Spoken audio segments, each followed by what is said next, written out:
Hey everybody, it's Neil and I'm going to show you guys what I have here. This is by EEDABROS. EEDABROS. And this is going to be some high quality binoculars. That's the information on it. But let's check these out and see how these binoculars are. So inside the box we have a case for the binoculars and we have something here. The instruction manual. So if you need the instructions, you can probably pause that and zoom on in.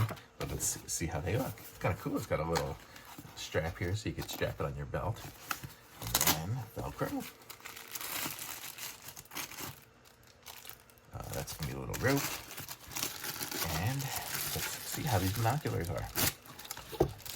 So comes a little cleaning costume. These are nice. They got a little weight to them. It feels like something a little heavy duty-ish. Got the little plastic covers over the lenses to keep them clean.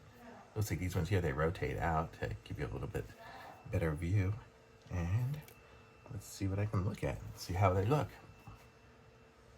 Wow, this is really far. What is this? What's zoom on these things? This thing must be like 25 zoom, I think is what it was. Let's see. 20x32. Adults and kids, high power. So let me see if I can try to put this over the camera. Let's see if you guys see anything. No, that is not. Oh. It doesn't work that way. Oh well.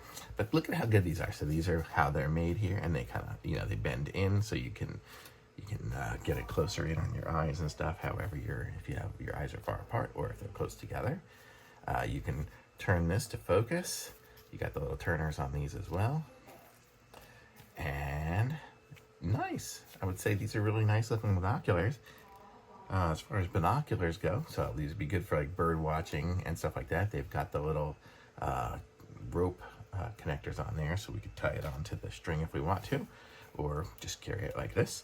And really, wow, looking at the light, it got really bright. So these are nice. I mean, when I was looking at the picture over there, I could see it very closely. So it did work. I was able to adjust it in on there, so you can see things close, but it'd be great for like bird watching or something like that. They're light enough, and with the case and stuff, you can just kind of keep it on the side, so you've always got it with you. So I'm gonna see, these are really nice binoculars. So thumbs up from me on these. Links in the description. Like this video, subscribe to my channel, and I'll be back with some more reviews soon.